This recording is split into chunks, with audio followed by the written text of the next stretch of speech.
The Duke found his enemy's rejected bride freezing in the snow, and he did the unthinkable. The carriage wheel was half buried in snow when Nathaniel Wycliffe, Duke of Caldemore, first saw her. A woman in a soaked cloak, stumbling along the roadside like a ghost, her fingers blue against the white landscape. She was still wearing an engagement ring that caught the dying light, and something about that detail, the ring she couldn't bring herself to remove, made his chest tighten with recognition of a pain he knew too well. Hello, lovely. If you're enjoying this tale of courage, dignity, and love that arrives when you've stopped looking for it, I'd be so grateful for a like or subscribe. It helps me bring you more stories of second chances, justice served, and hearts that heal. And if you're up for it, tell me in the comments, have you ever been saved by someone you least expected? I read every note and it always brings a smile to my face. 1. Nathaniel had been returning from an estate visit, his mind still churning with anger from yet another public clash with Rupert Halstead, Marquess of Warrington. Their rivalry had spanned 2 decades, political, personal, rooted in a betrayal Nathaniel had never quite forgiven. He'd spent the afternoon outmaneuvering Warrington on a parliamentary vote, and the victory felt hollow as victories always did these days. Then he saw her collapse near a ditch, and everything else became irrelevant. Stop the carriage. His voice cracked through the winter silence. Nathaniel was out before his coachman could respond, his boots sinking into snow that reached his knees. Up close, he recognized her, Lady Lydia Harrogate, the woman who'd been engaged to Warrington for nearly 6 months. He'd seen her at society functions, always composed, always slightly separate from the crowd around her. Now she was shaking so violently her teeth chattered audibly. Lady Harrogate. He knelt beside her, his voice gentle despite the urgency. Can you hear me? Her eyes focused on him with difficulty. I don't need charity. The words were slurred with cold. Especially not from you. I'm not offering charity. I'm preventing a death. Nathaniel pulled off his own coat and wrapped it around her shoulders. Where's your carriage? Your driver? Gone. She tried to stand, swayed dangerously. He said the road was impassable. Said he'd find help. That was. She squinted at the darkening sky. Hours ago, I think. Nathaniel felt fury rise cold and sharp. No driver abandoned a passenger on a dangerous road by accident. Not in this weather. Not a woman alone. Can you walk to my carriage? Lydia tried. Made it 3 steps before her knees buckled. Nathaniel caught her before she hit the ground, lifted her with surprising ease. She was too light, he realized, as if she hadn't been eating properly, and carried her to his carriage. Inside, wrapped in blankets with a warming stone at her feet, Lydia's pride reasserted itself. You shouldn't have stopped. I'm not your problem. You're freezing to death on my road. That makes you my problem. Nathaniel poured broth from a traveling flask. Drink this. I don't need. Drink it, or I'll have my coachman hold you down while I pour it down your throat. I'm told I'm quite persuasive when necessary. Despite everything, Lydia's lips twitched. She reached for the cup with trembling hands. The carriage hit a rut at precisely the wrong moment, and hot broth baptized Nathaniel's waistcoat in a spreading stain. Oh God, I'm so sorry. It's fine. Nathaniel grabbed a cloth, dabbing ineffectually at the mess. The waistcoat was pretentious anyway.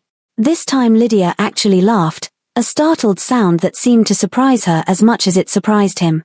Then her face crumpled, and she turned away quickly, but not before Nathaniel saw tears. Tell me what happened, he said quietly. The story came out in fragments, proud and broken. The engagement announcement 3 weeks ago. Warrington's sudden coldness. The meeting this morning where he'd called it off, publicly, in front of witnesses, with language that suggested Lydia had somehow failed to meet standards. He said I was unsuitable. Her voice was flat. That he'd made an error in judgment. Then he arranged for my transport home, except. She gestured at the empty snow around them. The driver got conveniently lost. Left me at a crossroads with directions to an inn that doesn't exist. Nathaniel's hands tightened on the edge of the seat. That wasn't an accident. No. Lydia met his eyes. I don't think it was. When they reached the nearest lodge, Nathaniel carried her inside despite her protests. As he settled her near the fire, Something fell from her cloak pocket, a crumpled society notice, damp but readable. He smoothed it out, and his blood went cold. Lady Lydia Harrogate has withdrawn from her engagement to the Marquis of Warrington and has subsequently left London under circumstances that suggest a romantic entanglement elsewhere. Lord Warrington, ever gracious, wishes her well in her new situation. He didn't just reject you, Nathaniel said slowly. He framed you for infidelity. He's already told London you ran off with another man. Lydia's face went white. But I didn't, I've never. I know. Nathaniel crouched beside her chair. But he needed a story that made him the victim. And now. He held up the notice. Now I'm part of it. Because someone saw me rescue you, and in that world, rescue looks like confirmation. Lydia closed her eyes. I'm sorry. I'll leave. I'll tell them you were just being decent. You're not going anywhere until you're strong enough to stand without swaying. Nathaniel's voice was firm. Let me worry about the scandal. You worry about not dying. But as he arranged transport to take her to his estate at Caldermore House, the nearest safe place with proper staff and a doctor, Nathaniel knew that bringing Warrington's rejected fiancé under his roof was going to look like exactly what the notice suggested. And for the first time in the 5 years since his wife died, Nathaniel found he didn't care what it looked like. 2. Lydia woke in a bed that was far too comfortable to be an inn. Sunlight streamed through tall windows dressed in blue silk. A fire crackled in an ornate fireplace. The ceiling was painted with clouds and cherubs in the style of the previous century. This was not a lodge. This was an estate. She sat up too quickly, and the room tilted. A fever had broken sometime during the night, leaving her weak and clear-headed in equal measure. She remembered the carriage ride. Remembered the Duke's surprising gentleness. Remembered the society notice that had condemned her before she'd even known to defend herself. A knock sounded at the door. An older woman entered, grey-haired and sharp-eyed, carrying a breakfast tray. You're awake. Good. I'm Mrs. Pruitt, housekeeper. Eat. She set down the tray with no-nonsense efficiency. His Grace says you're to stay until the road's clear and you're strong enough to travel. Dr. Gray will call this afternoon to check on you. Lydia's throat tightened. This is Caldermore House. It is. Then I need to leave immediately. Lydia pushed back the covers despite her shaking legs. You don't understand what this looks like, a disgraced woman in a duke's home. Looks like basic human decency, Mrs. Pruitt interrupted. Which seems to be in short supply these days. Now eat your porridge before it gets cold. Mrs. Pruitt, I'm grateful, truly, but the scandal is already happening whether you're here or not, according to the papers. The housekeeper's voice softened slightly. Might as well be warm and fed while the gossips sharpen their knives. Nathaniel appeared in the doorway, and Mrs. Pruitt withdrew with a meaningful look that suggested she'd be listening from the hallway. You're trying to leave, he observed. I have to. You know what this looks like. Lydia gripped the bedpost for balance. A duke housing a woman who's been publicly rejected and accused of running to another man. It destroys you by association. Then it destroys me. Nathaniel's voice was calm. But you're not leaving until you're well and the roads are safe. I've arranged for Miss Cora Finch, your former companion, to join us as chaperone. Dr. Gray will visit daily.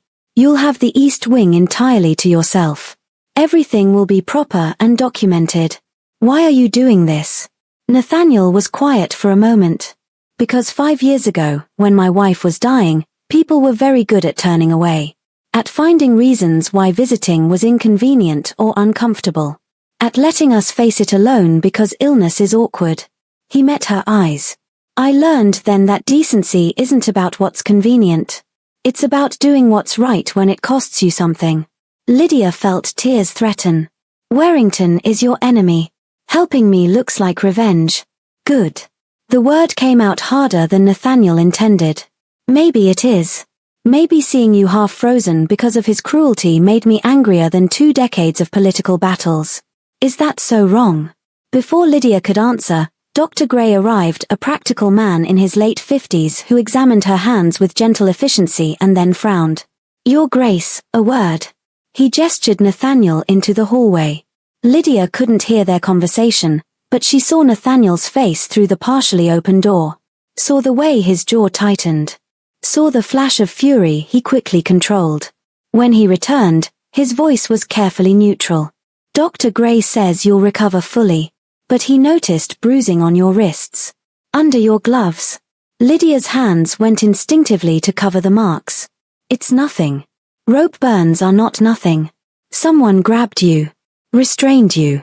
Nathaniel's voice was dangerously quiet. Tell me the truth. What really happened? The driver. When I tried to refuse to leave the carriage in the middle of nowhere, he was stronger than he looked. Lydia's voice shook. He said he had orders. That I needed to get out and stop making trouble. Orders from whom? He didn't say. But we both know. That afternoon, Miss Cora Finch arrived, a sharp-tongued woman in her 30s who took one look at Lydia and announced, "Well, this is a disaster. Good thing I brought 3 weeks' worth of clothes and my best combative attitude." Over tea, Mrs. Pruitt interrogated Lydia with the bluntness of someone who'd earned the right. "Do you cry neatly, or do you sob like the rest of us?" The question was so unexpected that Lydia laughed. "I'm not sure I remember how to cry at all." "That's worse." Mrs. Pruitt poured more tea with a decisive clink. "Crying's like bleeding. Better out than festering inside." That evening, Nathaniel found Lydia in the library, staring at the engagement ring still on her finger.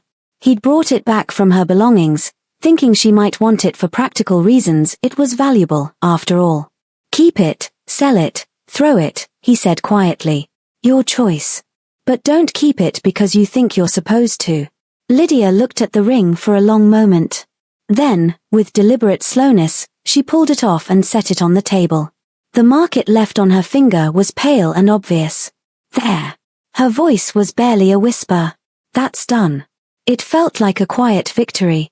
The next morning, a letter arrived addressed to Nathaniel, sealed with Warrington's crest. Mrs. Pruitt brought it to him with a grimace. He opened it, read 3 lines, and felt rage crystallize into something cold and sharp. "Wycliffe, you have something that belongs to me. Return her before this becomes more complicated than it needs to be. You're playing a dangerous game. W." Nathaniel handed the letter to Lydia without comment. She read it, and her face went very still. "I'm not a thing. I don't belong to anyone." "I know," Nathaniel said. "But he doesn't. And that's going to be his first mistake. If you're enjoying this story, I'd be so grateful for a like and subscribe. It helps me bring you more stories you'd love. 3. Rupert Halstead, Marquis of Warrington, arrived at Caldemore House 3 days later with the confidence of a man who'd never been told no. He came under the disguise of civility, his carriage announced, his card properly presented. Nathaniel received him in the drawing room with Mrs. Pruitt positioned strategically nearby and Miss Finch hovering in the adjacent music room where Lydia had been instructed to stay out of sight. But Lydia could hear everything. "Wycliffe." Warrington's voice was smooth, urbane. "Thank you for seeing me. I've come about a delicate matter." "Have you?" Nathaniel's tone gave away nothing. "Lady Harrogate. I understand she sought refuge here after her unfortunate departure from London." Warrington settled into a chair uninvited. "Very charitable of you to offer shelter. But I'm here to relieve you of that burden. She belongs under her family's care, and I'm prepared to facilitate her return." "She belongs?" Nathaniel's voice dropped a degree. Interesting choice of words. A figure of speech, naturally. Warrington's smile didn't waver. "The point is, she's not your responsibility. She made mistakes. Regrettable mistakes. But her family should manage the consequences, not you." "What mistakes?" Nathaniel asked pleasantly. "Be specific." "Come now, Wycliffe. We're men of the world." She was unsuitable for the match. Too proud, too opinionated, too difficult. When I ended things, she became hysterical. Made threats. The whole business was unfortunate. In the music room, Lydia's hands clenched. She'd made no threats. She'd simply asked why, and he'd called that hysterical. "So you had her removed," Nathaniel said flatly. "Arranged transport that abandoned her on a dangerous road in a blizzard." "I arranged transport home."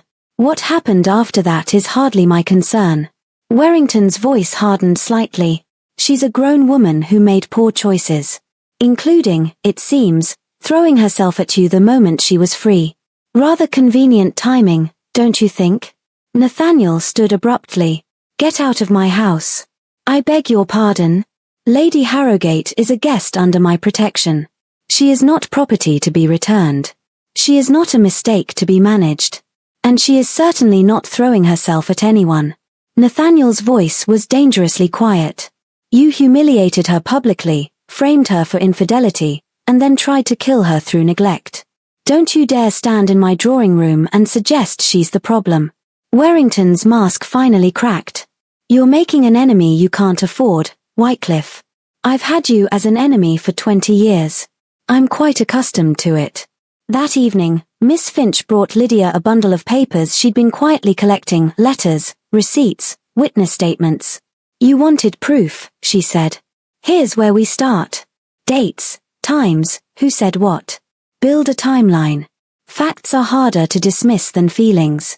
Lydia spread the documents across the library table. The carriage company that provided her transport, hired by Warrington. The inn that didn't exist, directions provided by his secretary. The society notice submitted by someone using his club stationery. He planned it, she said slowly. Every step. The rejection, the framing, the abandonment. It wasn't impulse. It was strategy. But why? Miss Finch leaned over the papers. What did you know or see that made you dangerous enough to destroy? Lydia thought back to the weeks before the rejection. There was a letter. I wasn't supposed to see it, but it was left on his desk, and I glanced at it while waiting for him. She closed her eyes, remembering. It was from a creditor. A demand for payment. A large one. How large? Enough to ruin him if it became public. He needs money desperately. And I. Lydia's voice trailed off. I'm not an heiress. My dowry is respectable but modest. He realized he needed to marry better, financially. So he had to get rid of me in a way that didn't make him look cruel. So he made you look unfaithful, Miss Finch finished. The rejected woman who ran to another man. Suddenly he's the victim, and you're the scandal. That night, Nathaniel found Lydia still in the library, surrounded by papers. She looked up when he entered, her face drawn with exhaustion. Thank you, she said quietly, for not letting him take me. You don't have to thank me for basic decency. In my experience, basic decency is rarer than you'd think. Lydia gestured to the papers. I'm building a case. Facts, dates, witnesses. I'm done hiding. I'm done being the story he tells about me. Nathaniel sat across from her. That's going to take courage. I'm tired of being afraid. Lydia met his eyes. And I'm tired of being alone. So thank you. For this. For seeing me as something other than a problem to be solved or a mistake to be hidden. In the kitchen, Mrs. Pruitt was preparing dinner, seating with suspicious attention to detail. When the household gathered that evening, Warrington, who'd been invited to stay overnight due to dangerous roads, found himself seated directly beside Reverend Ashford, the most earnest and longest-winded clergyman in 3 counties. The Reverend spent the entire meal discussing the moral dangers of pride, the importance of honest confession, and the particular perils faced by those who value reputation over righteousness. Warrington smiled so hard his face looked painful. Miss Finch caught Mrs. Pruitt's eye across the table and had to hide her laugh behind her napkin. Later, after Warrington had retreated to his room with visible relief, Nathaniel found Lydia on the terrace despite the cold. She stood looking out at the snow-covered grounds, her borrowed shawl wrapped tight. You should be inside, he said. I needed air. That was. She turned to him, and he saw she was shaking, not from cold, but from suppressed laughter. Did you see his face during the sermon about pride? Mrs. Pruitt's work, I assume. Remind me to thank her. Lydia's smile faded. Nathaniel, I need to ask you something. Why are you really doing this? It's not just decency. You could have sent me somewhere safe and distanced yourself. Instead you're making me your problem when you don't have to be. Nathaniel was quiet for a long moment. I've been alone for 5 years. Going through motions, fulfilling duties, being the Duke everyone expects.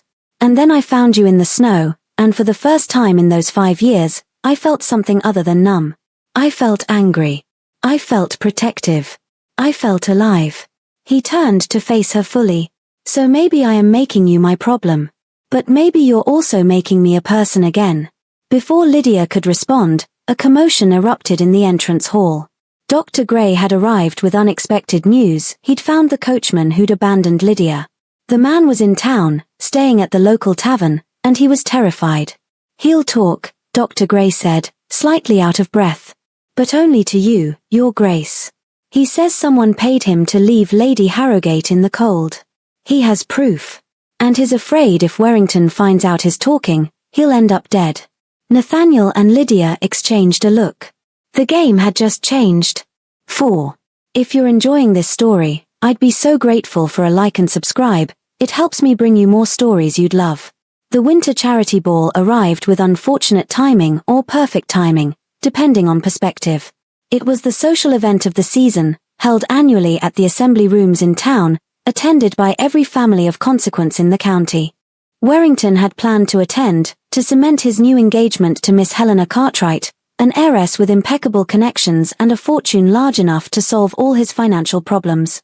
He'd orchestrated the entire evening to bury Lydia's reputation under the weight of his new respectability. Nathaniel was expected to attend. If he stayed away, Warrington controlled the narrative. If he came alone, it looked like he'd abandoned Lydia. And if he brought Lydia? You're not seriously considering it, Miss Finch said when Lydia announced her intention to attend. They'll tear you apart. They're already tearing me apart. At least if I'm there, I can defend myself. Lydia's voice was steady. I'm done hiding. Hiding makes me look guilty. I'm not guilty. Mrs. Pruitt brought in a dress, not new, but elegant, belonging to the late Duchess. His Grace thought you might need this. It's been altered to fit. Lydia touched the fabric with trembling fingers. This was his wife's. She'd have wanted someone to wear it who had the spine to stand up for themselves. Mrs. Pruitt's voice was gruff with emotion. Now stop crying and get dressed. You've got a reputation to reclaim. The assembly rooms were blazing with light when Nathaniel's carriage arrived. Every window glowed. Music spilled out into the winter night. And when Nathaniel stepped down, then turned to help Lydia descend, the watching crowd went absolutely silent. Lydia wore the blue silk dress with her head high and Miss Finch at her side. She looked like exactly what she was, a woman who'd been wronged and refused to be ashamed of it. Inside, the reaction was immediate. Conversations stopped mid-sentence. Heads turned. Whispers erupted like brush fire. Warrington stood near the refreshment table with Miss Cartwright on his arm. His face when he saw Lydia was a mask of shock that quickly became fury. Wycliffe. He crossed the floor with deliberate slowness. What an unexpected surprise. And Lady Harrogate. How bold of you to attend. Bold would be staying home and letting you tell lies about me unchallenged, Lydia said clearly. I'm here to tell the truth. The truth. Warrington's laugh was brittle. The truth is you became unstable after our engagement ended. That you pursued the Duke in a desperate attempt to secure another position. That I have rope burns on my wrists from the driver you paid to abandon me. Lydia's voice cut through his like a blade. That I have receipts and witness statements proving you arranged everything. That you needed to marry money desperately enough to frame me for infidelity rather than admit you'd made a poor financial match. The ballroom went deathly quiet. These are wild accusations, Warrington said, his voice strained. The ravings of a rejected woman. Shall we bring in the coachman? Nathaniel's voice was pleasant, deadly. His waiting in the anteroom. Very willing to testify about the money you paid him, the orders you gave him, the exact crossroads where he was told to leave her. Warrington's composure cracked visibly. You wouldn't. Try me. Nathaniel stepped forward, positioning himself deliberately beside Lydia. Actually, I'll do you one better. I'm going to do something I should have done the day I found her freezing because of your cruelty. He turned to face the assembled crowd, his voice carrying to every corner of the ballroom. Lady Harrogate has been under my protection at Caldemore House for the past 2 weeks. Fully chaperoned, with medical care and legal documentation of everything that happened to her. Some of you have chosen to believe the story Lord Warrington spread, that she ran to me in some romantic entanglement. Let me be very clear, that is a lie designed to cover up attempted murder. Gasps rippled through the crowd. Miss Cartwright's face went pale. Her father, standing nearby, began frowning with the expression of a man reconsidering a business arrangement. Lady Harrogate was rejected, framed, and left to die in a snowdrift because she was financially inconvenient. Nathaniel's voice was controlled fury. The man who did this stands before you, smiling and charming, asking you to believe he's the victim. I'm here to tell you, no one is disposable in my presence. No one will be abandoned while I can prevent it.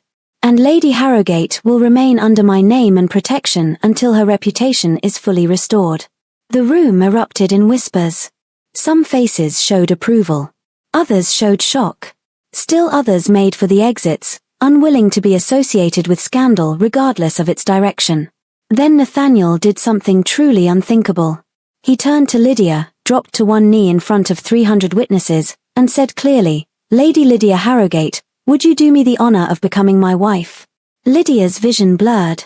She was aware of every eye on them. Aware that this gesture was enormous and the cost was real. Aware that society would interpret this a dozen different ways and most of them would be cruel. But she was also aware of something else, Nathaniel's eyes as he looked up at her. Steady, honest, waiting for her actual answer. "Get up," she whispered. "Please. You don't have to do this. I know." His voice was quiet, meant only for her. "But I want to. If you'll have me. Not as rescue, not as strategy. As partnership. As choice." Tears spilled down Lydia's cheeks.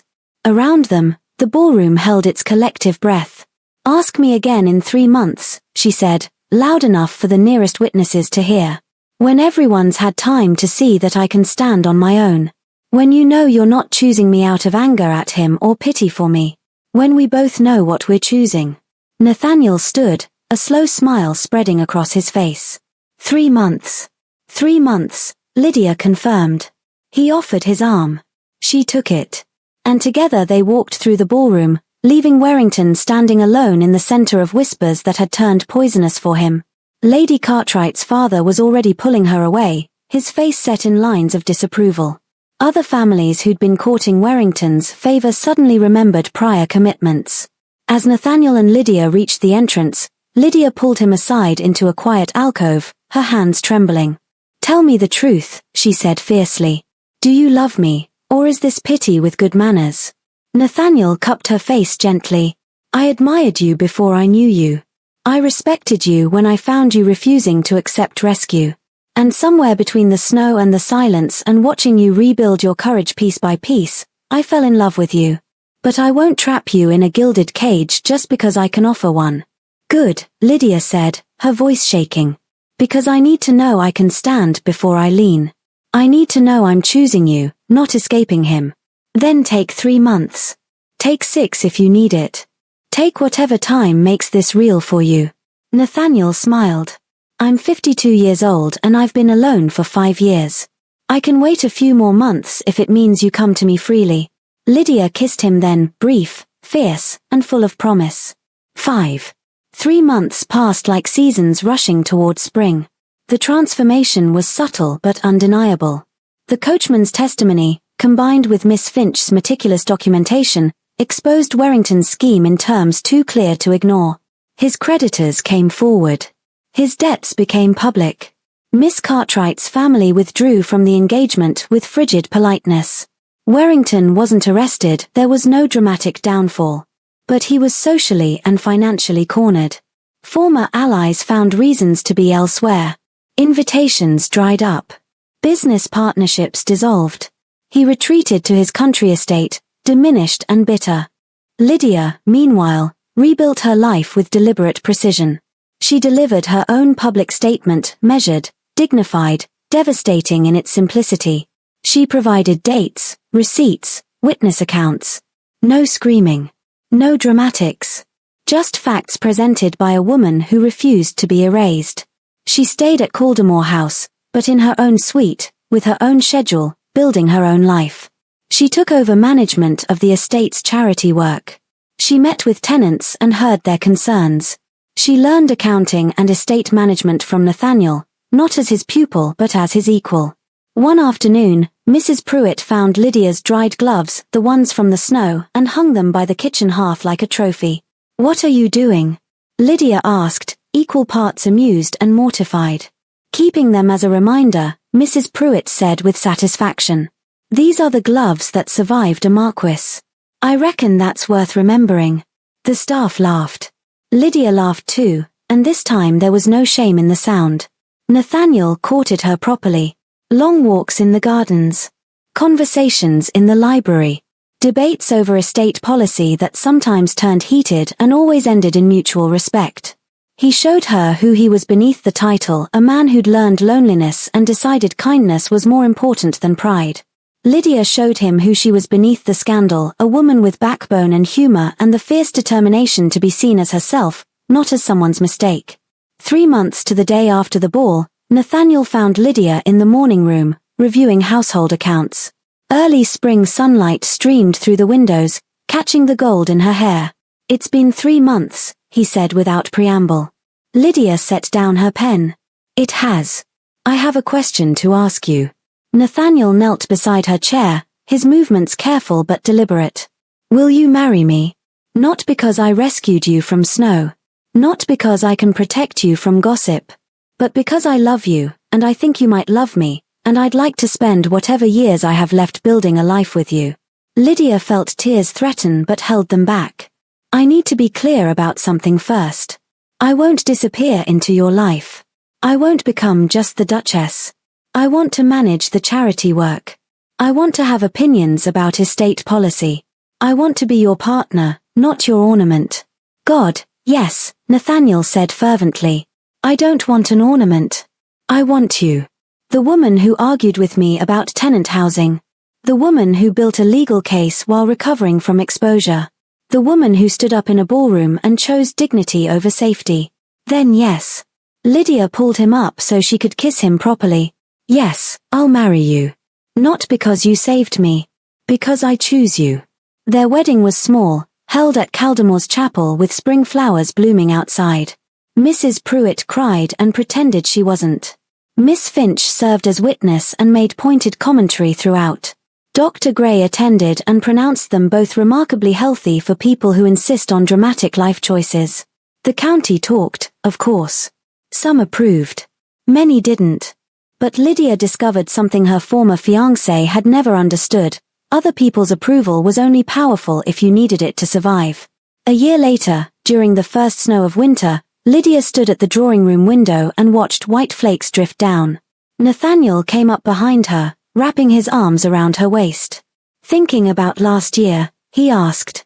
"Thinking about how different this snow looks when you're warm and safe and loved?" Lydia leaned back against him.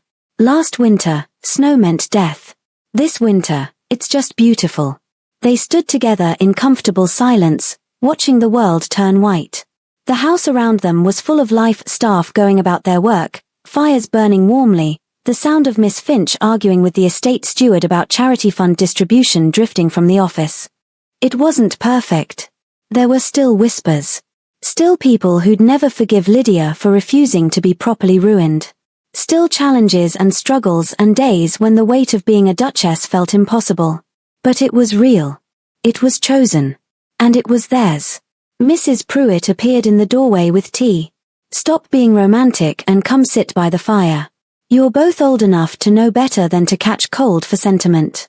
"We're not that old," Nathaniel protested. "You're 53 and she's 43. That's plenty old enough to have sense." Mrs. Pruitt set down the tray with finality. "Now come away from that window before I have to nurse you both through winter fever." Lydia laughed and let Nathaniel pull her toward the fire.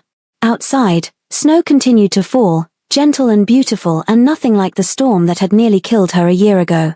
And somewhere in the comments of life itself, the question remained, would you have forgiven him after he did the unthinkable, or would you have needed those 3 months too?